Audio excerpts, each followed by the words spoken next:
Praegu, 24. augusti ööl vastu 25. augustit ründab Venemaa rakettidega Dniprot ja Kiievit ning juba on selge, et Venemaa sihib kaubanduskeskusi.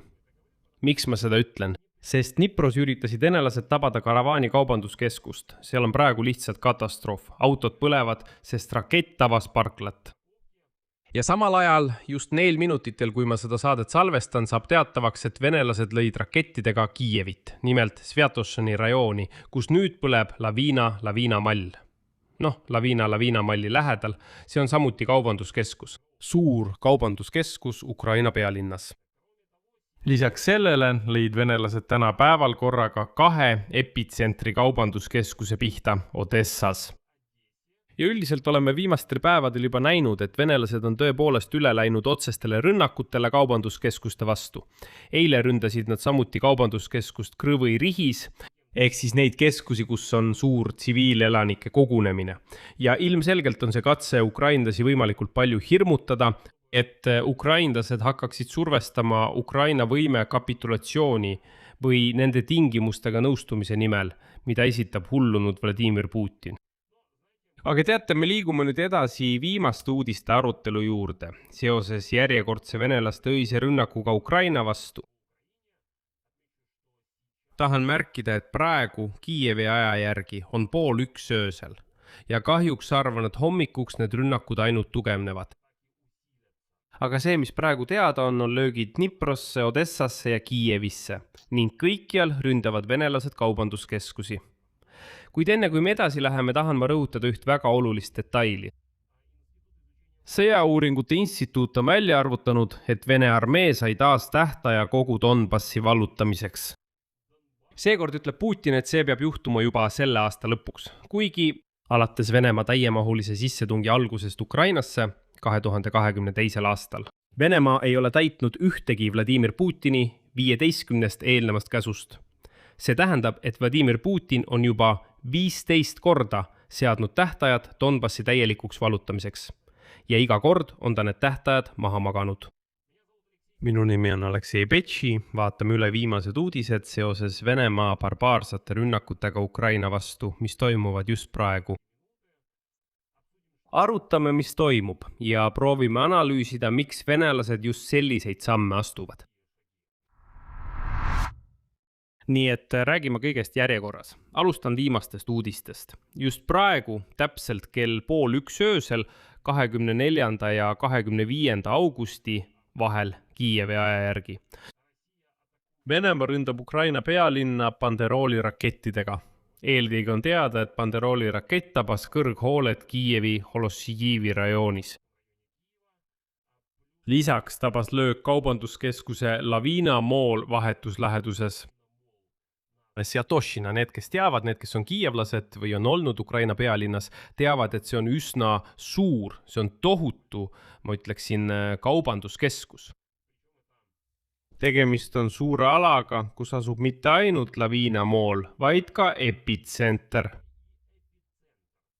Kaubanduskeskus epitsenter, mis kaupleb peamiselt ehitusmaterjalide, kodutarvete ja muu sellisega. Ja epitsentrit mainitakse siin mitte niisama, sest venelased on ilmselt sihikule võtnud. Nad üritavad peegeldada Ukraina rünnakuid ja on sihiks seadnud kaubanduskeskused epitsenter. Miks? Sest täna, 24. augustil, põles pärast Vene rünnakut Odessas korraga 2 epitsentri kaubanduskeskust. Ja kahjuks oli ka kannatanuid. Eriti hommikul, 24. augustil, ründasid Vene okupandid massiliselt Odessa oblastit. Odessas möllavad tulekahjud 2 epitsentri ehitushüpermarketis ja oli teada vähemalt 5 kannatanust. Eriti sellest teatas oblasti sõjaväe administratsiooni juht Oleg Kipper ja ettevõtte Epitsenter avalike suhete osakonna juhataja Julia Tšudnovets. Ja nüüd tsiteerin teda. Odessa oblast sattus taas vaenlase massiivse raketi ja droonirünnaku alla. Peamine löök tabas toiduainete laoruume ja energeetikataristut. Samuti said kahjustada eramajad ning puhkesid tulekahjud. Lisaks lisas oblasti sõjaväe administratsiooni juht, et õnneks ei ole vigastatutest palju teateid laekunud, kuigi neid siiski on. Ettevõtte Epicenter avalike suhete osakonna juhataja ütles, et okupandid lõid korraga 2 hüpermarketit Odessas. Ja nagu ta ütles, meil on tabamused 2. Epicentris Odessas tulekahju kustutamine jätkub. Teave tagajärgede ja võimalike kannatanute kohta täpsustatakse veel. See oli päevaseisuga teadaolev info. Samuti on teada, et hüpermarket põles Kotovski asulas. See on linna Peresõpi rajoon. Ja hüpermarket legendaarse 7. kilomeetri juures. See on Hadžibei rajoon. Hiljem lisas Kipper, et rünnakute tagajärel sai siiski 5 inimest vigastada. 3 neist hospitaliseeriti keskmise raskusastmega seisundis.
Niisiis, mis meil on?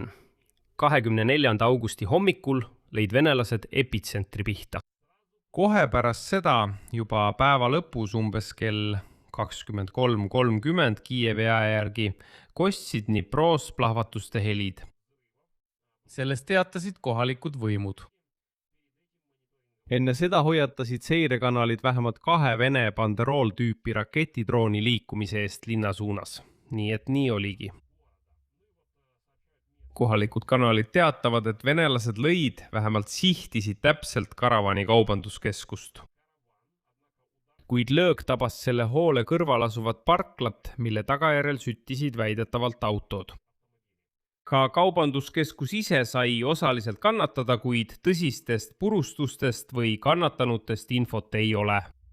Aga selle rünnaku kohast pärit kaadrid näitavad, et seal möllab praegu tõepoolest suur tulekahju. Põlevad ilmselt autod, mis olid sellel parklal.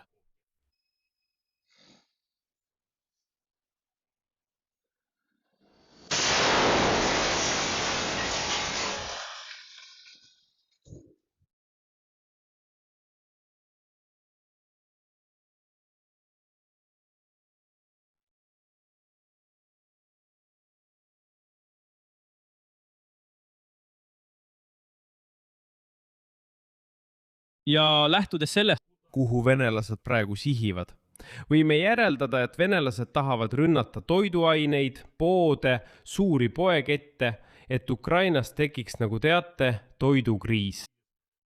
Et suured kaubandusketid ei töötaks, et see tekitaks paanikat. Sest lisaks sellele, et nad ründavad poode, täna 24. augustil. Vene droonirünnaku tagajärjel Hersonis puhkes tulekahju Ukraina Punase Risti laos. Venelased teadsid väga hästi, et see on Punane Rist, mille territooriumil asus tsiviilelanikele mõeldud humanitaarabi. Ja on teada, et hävis vara peaaegu 28 miljoni grivna väärtuses. Teatatakse, et laos olnud humanitaarsed varud said kahjustada ja hävisid.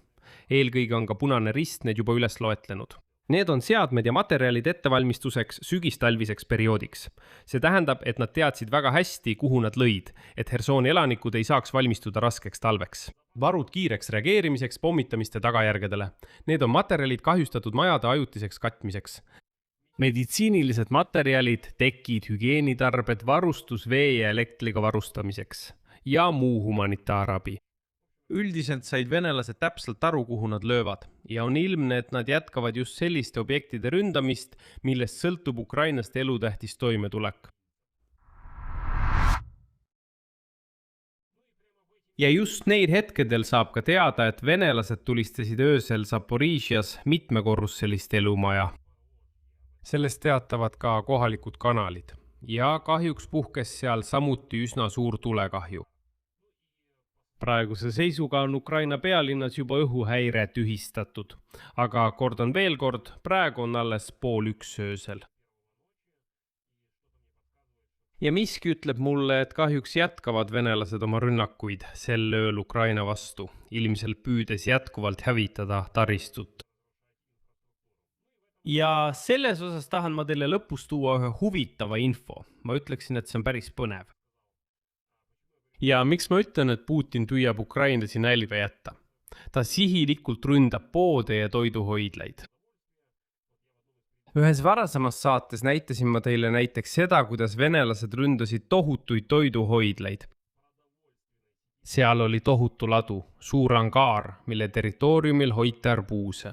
Seal olid arbuusid ja venelased tabasid seda raketiga. Kuigi nad teadsid väga hästi, et need on toidulaod, kus hoiti supermarketitele mõeldud kaupa. Nii et mida ma tahtsin lõpus lisada, Sõjauuringute Instituudi teavet. Putin on ilmselgelt raevus, sest tema sõda ei lähe tal korda. Kõik tema plaanid Ukraina vallutamiseks on läbi kukkunud ja siin on Sõjauuringute Instituut. Tuletab meelde, et 23. augustil teatas Ukraina president Volodymyr Zelenski, et Vene diktaator Vladimir Putin andis hiljuti Vene sõjaväele käsu lõpetada Donetski oblasti vallutamine hiljemalt 31. detsembriks 2026. Zelenski väitel on Venemaa juhtkonna peamisteks operatiivseteks eesmärkideks endiselt Konstantinivka, Slovjansk ja Kramatorsk. Kõik 3 linna kuuluvad Ukraina kindlustatud kaitseliini sellesse turvavööndisse. Kuid Sõjauuringute Instituudi analüütikute andmetel pole see sugugi esimene tähtaeg, mille Putin on seadnud. Üldiselt on Venemaa diktaator alates täiemahulise sissetungi algusest Ukrainasse 15 korda määranud eraldi tähtajad kogu Donetski oblasti vallutamiseks. Nagu te aru saate, ei ole Vene armee neist ühtegi täitnud. Praegu kontrollib Venemaa umbes 21 000 ruutkilomeetrit, mis on vähem kui 80% Donetski oblasti territooriumist. Luhanski oblastis on Vene vägede kontrolli all üle 26,5 000 ruutkilomeetri. See on täpsemalt öeldes 99,77% Luhanski oblasti territooriumist. Ja Sõjauuringute Instituudi hinnangul jäävad Kremlis seatud tähtajad endiselt tegelikust olukorrast lahinguväljal kaugele. Analüütikute arvates on ebatõenäoline, et Vene väed suudavad kogu Donbassi vallutada 2026. aasta lõpuks, kui nad üldse selle eesmärgini jõuavad. Miks nii arvatakse? Sest nad toovad kohe välja ka teise statistika, mis puudutab 2026. aastat. Üldiselt on venelased suutnud okupeerida umbes 990 ruutkilomeetrit Ukraina territooriumist. Samal ajal kui Ukraina kaitsejõud vabastasid umbes 820 ruutkilomeetrit. See tähendab, et kui me selle matemaatika kokku liidame, siis selgub, et aasta jooksul on nad vallutanud 170 ruutkilomeetrit. Ja on ilmne, et aasta lõpuks võib olukord kardinaalselt muutuda. Ehk siis venelastel praktiliselt edasiliikumist ei ole, ükskõik kuidas Putin ka oma edusammudest ei räägiks. Just sellepärast ta raevubki. Ta ründab toiduahelaid, püüab jätta ukrainlased ilma elektri, ilma soojuseta, nüüd ka ilma toiduta, et sundida Ukrainat kapituleeruma. See on argpüks. See on argpüks. See on jänes. See on Peterburi tänavakakleja, keda tõenäoliselt lapsepõlves väga karmilt alandati. Ta on solvunud. Ja nüüd, kui tal ei õnnestu midagi, 15 korda on ta seadnud tähtajad Donetski oblasti vallutamiseks. 15 korda pole tal see õnnestunud. Ma olen kindel, et ta istub, trampides oma lilikeste jalgadega vastu põrandat ja ütleb, vallutage mulle Donbass. Aga Donbassi ei vallutata, sellepärast ta vihastabki ja hakkab supermarketeid ründama. Tegelikult kaubanduskeskustel, kus ilmselgelt pole isegi läheduses sõjalisi objekte. Ehk siis vaadake, ma tõin teile täna mitu näidet sellest, kuidas nad ööpäeva jooksul sihilikult lõid just nimelt kaubanduskeskustele. Ja lõpetuseks tahan ma märkida, et juba, kui kaua meil on, peaaegu üks öösel. Ja just praegu on Venemaal startinud 32 rühma reaktiivseid šahhede. Seega on ilmselge, et rünnakud jätkuvad. Seetõttu panen siia 3 punkti, mis on teie arvamus. Kirjutage oma järeldused selle saate kommentaaridesse. Homme kohtume juba uuesti ja arutame viimaseid uudiseid. Praegu jätan teiega hüvasti, hoidke end, ärge kunagi ignoreerige õhuhäire signaale. Niipea kui häire kõlab, on parem minna varjendisse ja enda eest hoolt kanda. Seega hoidke end, kõik saab korda. Au Ukrainale, näeme veel.